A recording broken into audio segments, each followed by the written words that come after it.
On this episode of Travelogue, we'll be taking you on a whistle-stop tour of northwestern Beijing. It's an electronics heaven at Zhongwansun, followed by high-altitude views of the entire city at the CCTV tower. We'll be a little bit nosy by taking a peek at university life with the boys at the Aardvarks Rugby Club. You definitely can't come to this area without getting a bit of culture at the Summer Palace, finishing with life at the student stronghold of Wudalco. Enjoy.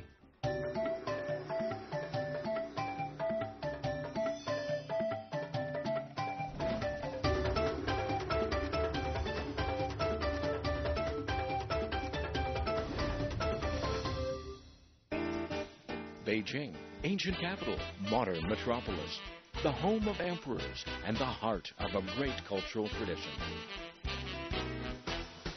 Beijing, old and sedate, young and dynamic, a modern open city on the fast track to reinventing itself.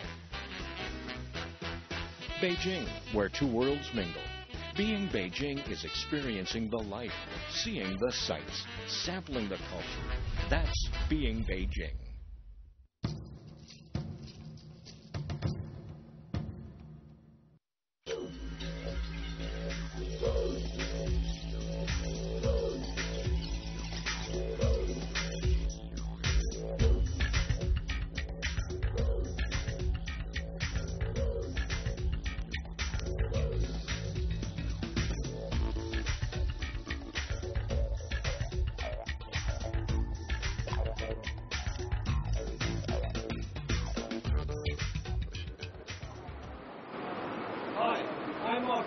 And welcome to Travelogue.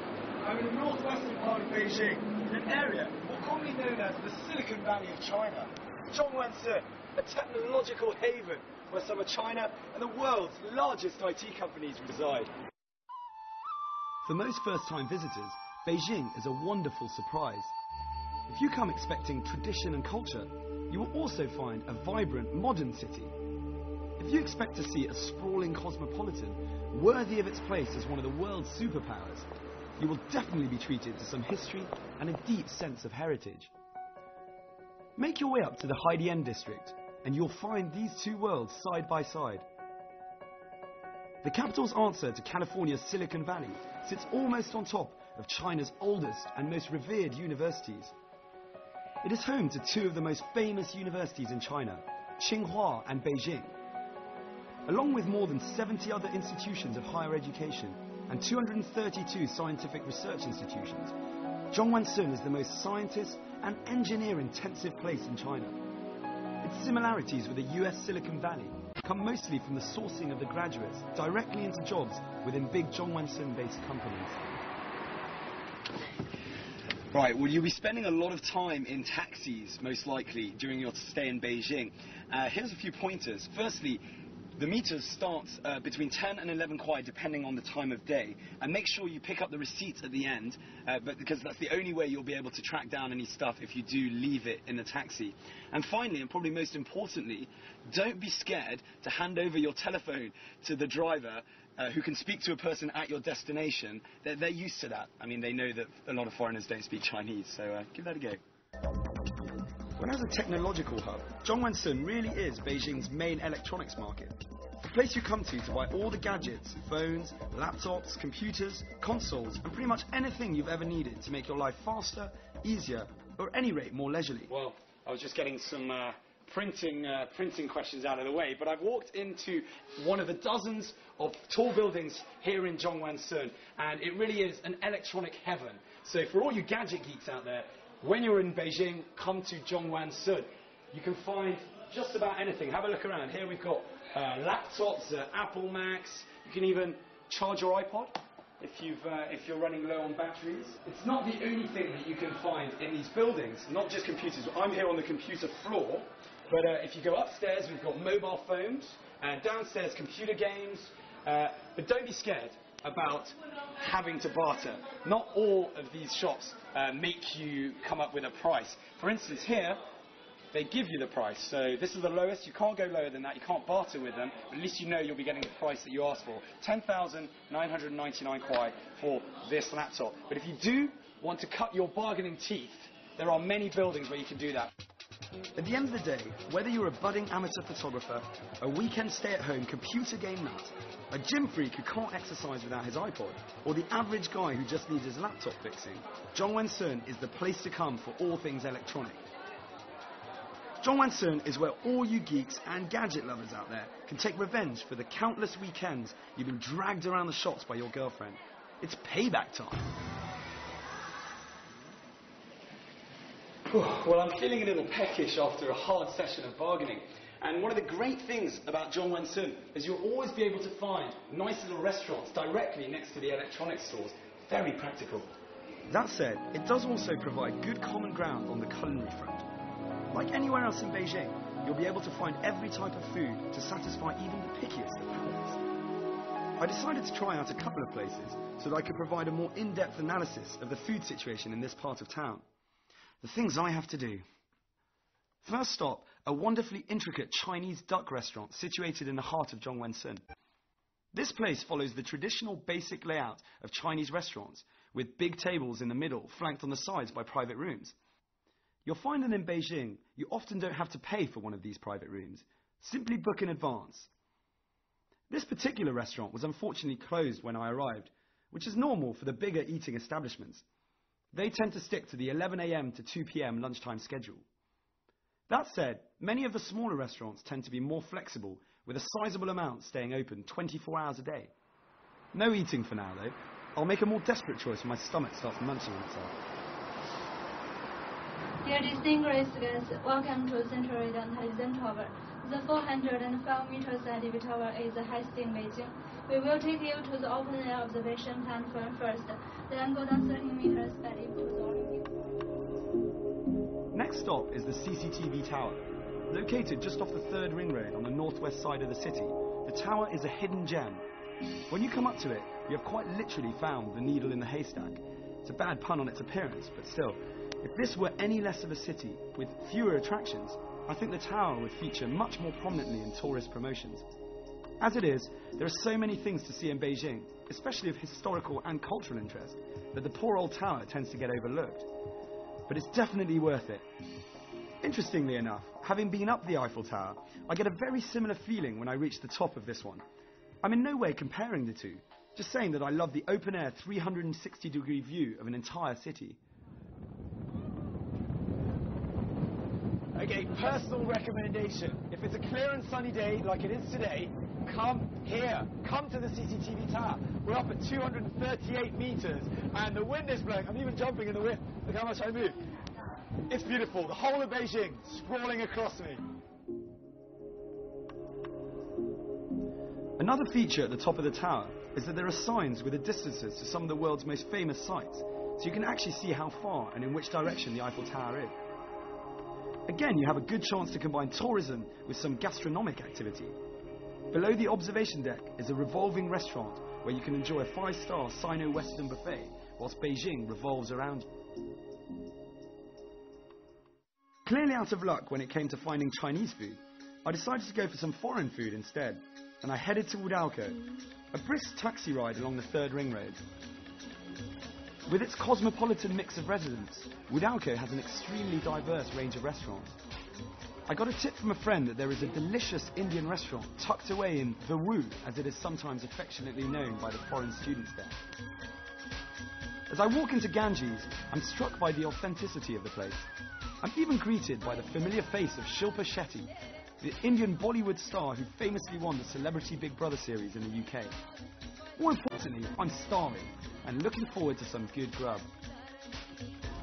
Now, in the majority of the foreign restaurants in this part of town, and in Beijing as a whole, the kitchens tend to have at least one homegrown chef, so you'll get your authentic taste of home away from home. Another point that all these restaurants share is that most of them will deliver. In fact, this is true with the majority of things in Beijing. From big restaurants to shops, passing by McDonald's, all these establishments are more than happy to deliver to your home, almost always for no added cost, although that depends on the proximity.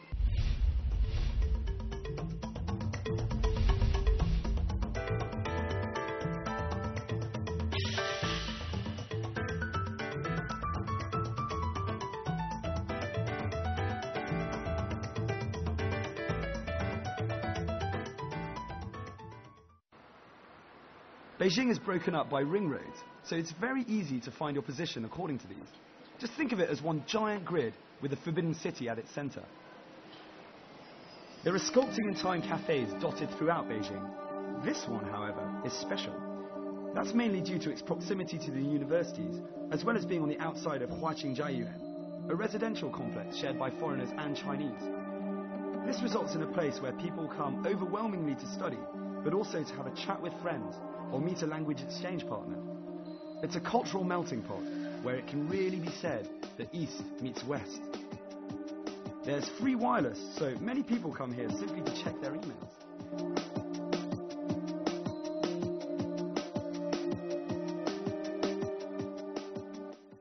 Right, so I didn't have a laptop, I didn't have a language exchange partner, and I clearly didn't have any friends. I was ready to get out of there. However, just so I would have a point of reference, I decided to check out the adjoining cafe called The Bridge. Though very similar to the Sit Cafe, there's definitely a more foreign air to this place. Maybe less about practicing your Mandarin, and more about enjoying a good cup of coffee or some decent food. It also has a lovely roof garden, which is a perfect place to come with friends on a lazy Sunday afternoon. I met a group that highlighted the mix of people that come here to relax. One was Spanish, another one was Norwegian, and a third was Chinese American. You'll find that the coffee shop area of Wudao really is a hub of cultural exchange. Friends, teachers, students, and travellers come for some good 24-hour Western food and drinks.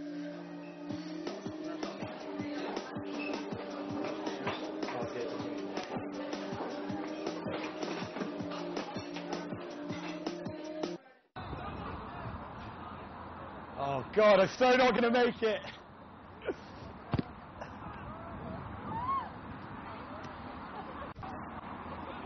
Well, here we are. I'm actually invading the pitch right now. We've got a normal, everyday pitch on your right with football going on. That's not a surprise. So have a look behind, a couple of teams competing behind me. But the big surprise is that we've got rugby here. You're not dreaming. We've got rugby in Beijing. Two teams are playing right behind me. I'm going to come across so you can see them behind me. We have two teams. We have a Chinese team playing a foreigners team. So you see behind me, some of the guys are just warming up before a big game against Longbang, the Chinese team. And it's actually a bit funny to be seeing some of the rugby here. Hey, welcome to TRAVELOGUE. Welcome to TRAVELOGUE. Welcome to TRAVELOGUE. Welcome to TRAVELOGUE. Welcome to TRAVELOGUE. Welcome to TRAVELOGUE. I'm sorry. Hi, TRAVELOGUE. Welcome to TRAVELOGUE. Welcome to TRAVELOGUE. Come on, the Albots! Right, I think it's good enough for me for the moment.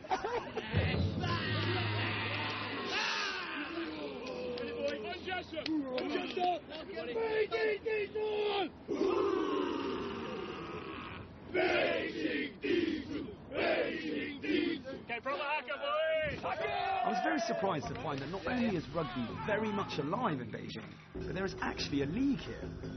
It consists of 5 teams of various nationalities. There is the Beijing Aardvarks, which is a student team made up of at least 10 different countries. There's also a Japanese side, a Chinese side, a team made up of Pacific Islanders, who I'm told are as friendly as they are big, and an older expat team. I hear that the Aardvarks Rugby Club has been around for over 10 years and prides itself on the diversity of its players' origins. Just in case you're wondering, the name comes from some bright spark over a decade ago, realising that the AA in Aardvarks would put it at the top of all alphabetical searches in magazines and such things. Who said rugby players were just mindless thugs?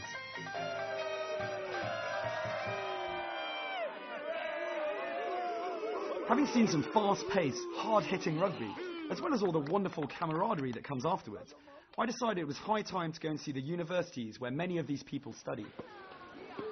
So I'm relaxing in the heart of the BLCU, the Beijing Language and Culture University in the Haidian district. Now, this entire part is in a place called Wudao, which has lots of other universities, but this one is predominantly full of full of foreigners.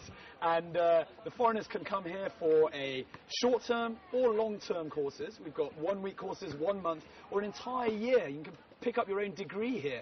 And you can even come and do a bit of martial arts, a bit of wushu.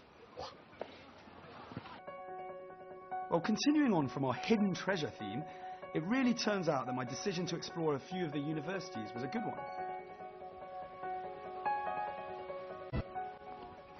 I'm here in Tsinghua, one of China's oldest and most prestigious universities. It's the academic hub of China, where we literally have dozens of universities spattered around in this area. Now, serious brain work goes on here, and I actually feel slightly more intelligent just walking around. Do you think I fit in? Have a look. Though not at the top of the guidebook recommendations, it's definitely worth seeing a few of the academic establishments, such as Beida, that's Peking University, and Tsinghua. Both are set in wonderful grounds. One of my favourite places was the lake at Beida. It's amusingly called the No-Name Lake. People come here to relax, study, meet friends, or spend an evening whispering sweet nothings in the ears of a loved one. It's a pretty romantic spot. Not that I'm averse to romance in any way, but I thought I'd be polite and get the camera out of the face of these young lovers. Take your time, guys, you know.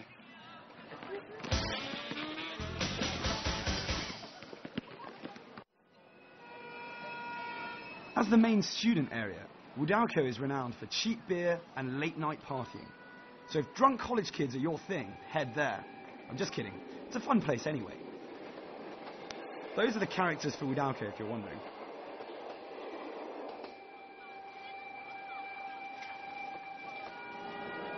Much like the more central parts of Beijing, the Wu remains bustling throughout the night. It is centered around a bookstore, which is flanked by bars and restaurants.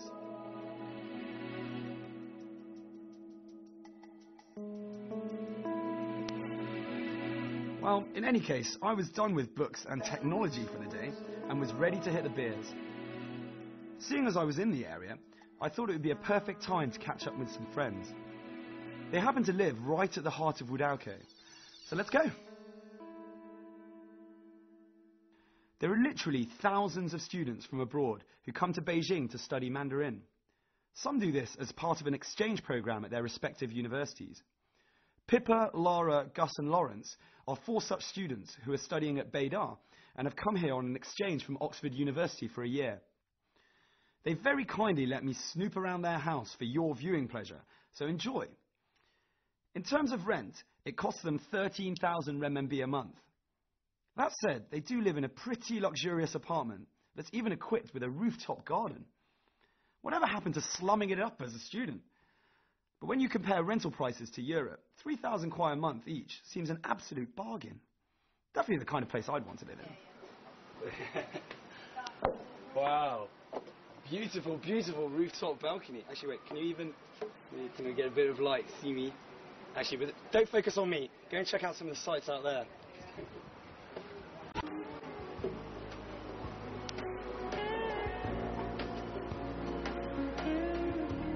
It's good fun catching up. They rave about what a great opportunity this year has been and how living in this part of the city has been a really enjoyable experience. Anyway, that's all the time we've got for tonight. Big day tomorrow. I'm heading to a seriously big garden. I'm going to be up early, so just a few cheeky drinks for me.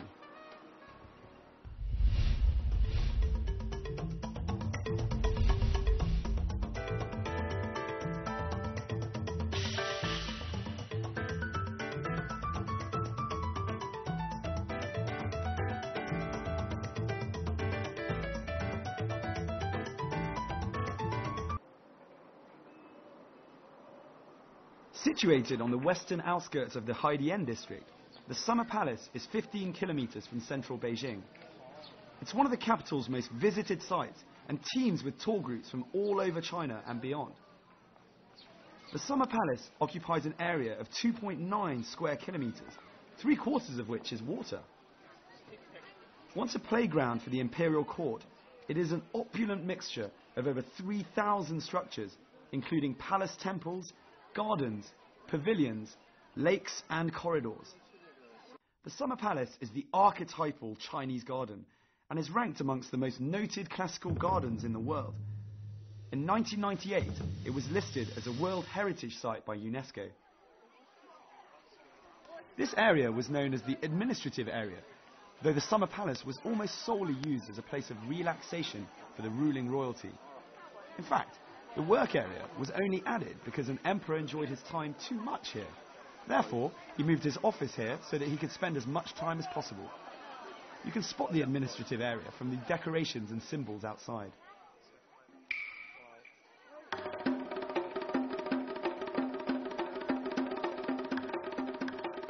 On average, more than 30,000 people visit here a day, so don't be surprised to find big crowds right from the opening time at 6 a.m. up to the closing of the park at 9 p.m.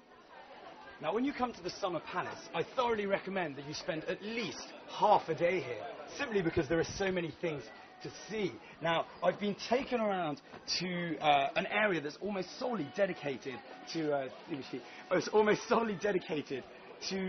living, having fun, relaxing, eating and drinking. And there's a tiny bit that's dedicated to working. So that suits me fine. Plenty of play and really not that much work. Oh. I'll keep going. Just so you know, I did manage to avoid hitting the little boy. Stroll around the Hall of Happiness and Longevity. It's decorated with many period pieces. Thanks to the artifacts, the trees and the feng shui, the atmosphere in this part is extremely soothing.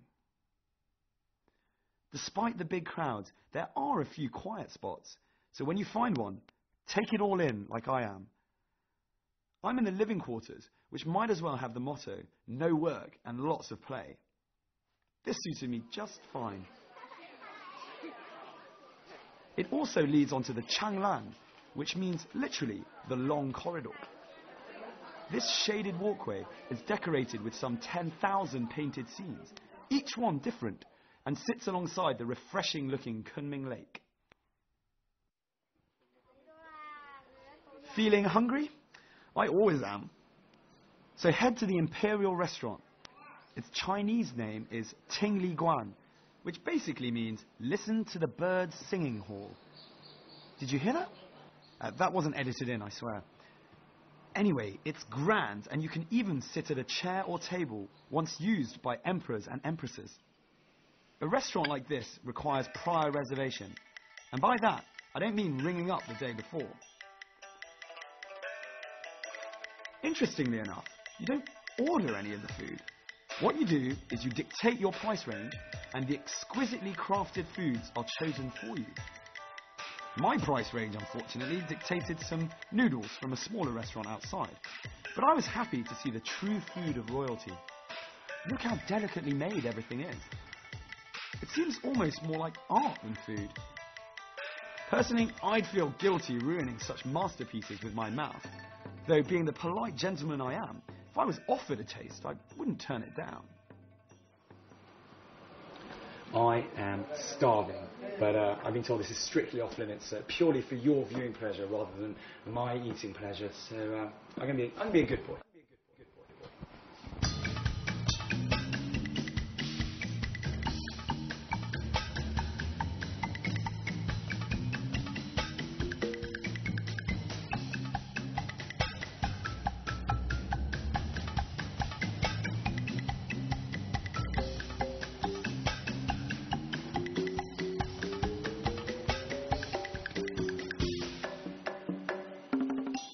Okay, don't blame me for accidentally putting that piece of art into my stomach.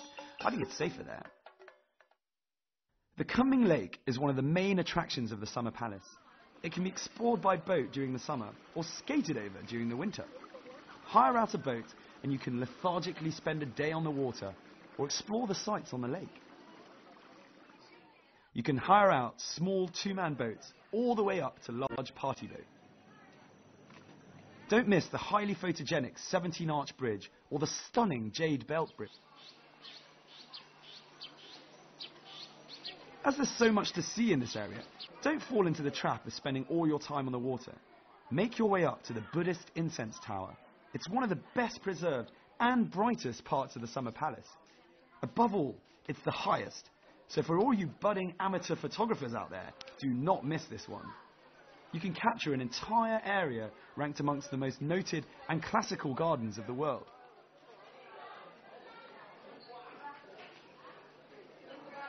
There are plenty of things to see all the way to the top. Artifacts dating back over many dynasties are on display for everyone's enjoyment. Strangely enough, 100 years ago, they didn't think to put in any elevators here. It's a steep climb, but you will be rewarded with sweeping views of the whole grounds, as well as a glimpse of the fragrant hills.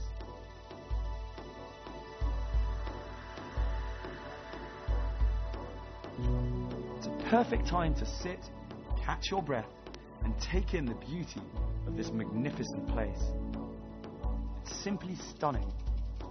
Like the icing on a cake, it was a perfect ending to a great day. Unfortunately, that's all the time we've got left today. But I really hope you've enjoyed our little insight into this part of Beijing, an area where tradition and modernity mix seamlessly together, where a rapidly increasing influx of foreigners can enjoy the fast-paced, technology-orientated focus of Zhongguancun, whilst also but a few kilometres away coming around for a stroll around the Summer Palace and witnessing tradition at its very best. I'm Mark Edwards, and I'll see you very soon on another episode of Travelogue.